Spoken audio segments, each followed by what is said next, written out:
Assalamualaikum warahmatullahi wabarakatuh. Bertemu kembali dengan saya, Ismail Kelana RS, yang menulis sejarah adat Luak Nantigo yang berjudul Menggali Sejarah Adat Luak Nantigo dari Kato Pusako.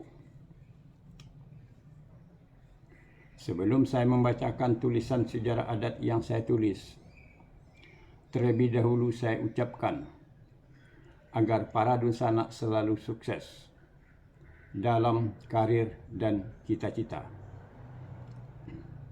Jangan lupa di like dan di subscribe ya, supaya dusanak selalu mendapatkan sambungan sejarah yang baru. Terima kasih.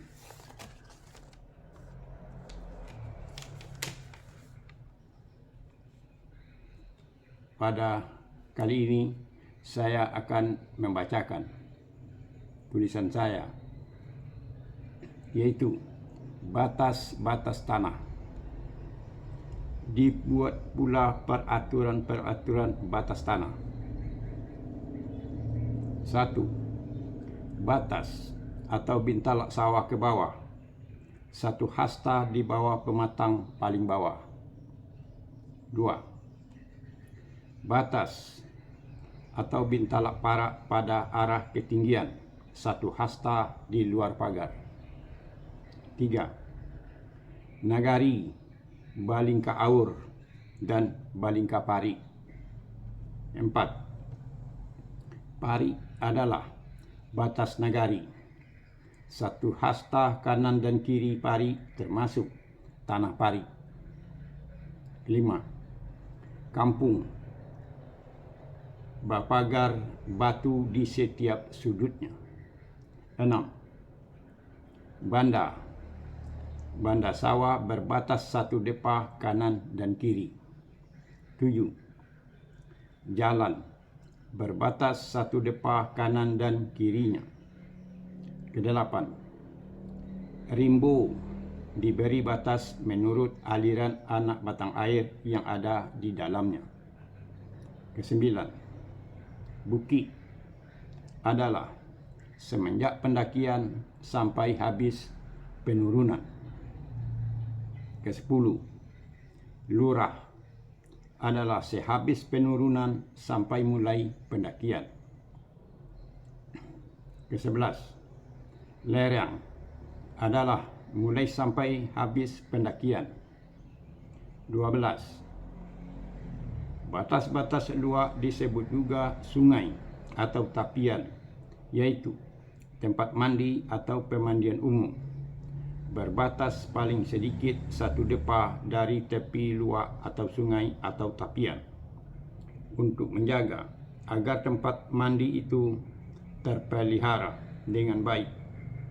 Kebanyakan malah lebih dari 1 depa. Di sekelilingnya ditanami dengan batang kayu puding sebagai pagaran. Batang kayu puding ini bermacam ragam jenis dan warnanya, untuk menambah rancak tempat pemandian itu. Sampai dibuat pula kato pusako adatnya. Rancak nagori di Pangulu, rancak tapian di Namudu.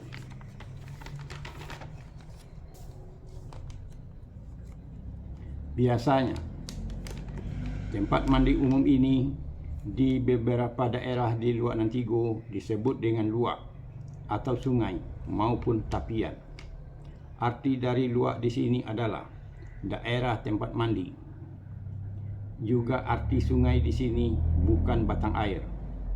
Dan tempat mandi luak atau sungai atau tapian ini ada yang khusus untuk orang perempuan saja, dan ada pula yang khusus untuk orang laki-laki saja.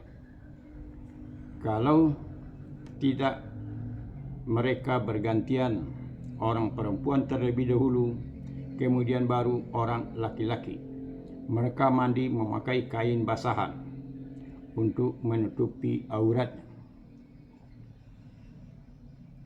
Luak atau tempat mandi penduduk ini ada yang dibuat di tepi-tepi sawah, Ada juga dibuat di kaki-kaki bukit dan di kaki tebing. Ada juga dibuat di tepi-tepi batang air, disesuaikan dengan keadaan daerah setempat.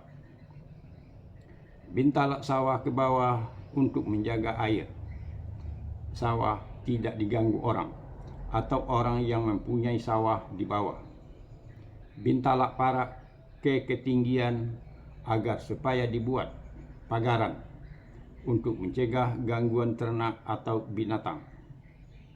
Satu depa kanan dan kiri jalan parit banda untuk menjaga agar supaya tepinya tidak diganggu orang sehingga dapat dijamin kelangsungannya.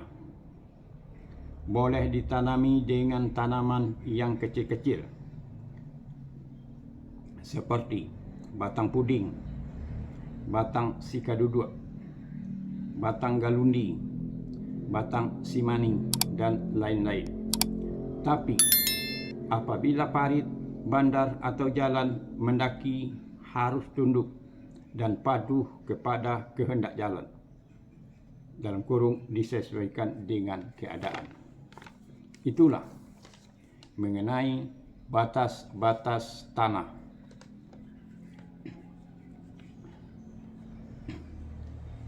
Akhir kata saya ucapkan Assalamualaikum warahmatullahi wabarakatuh.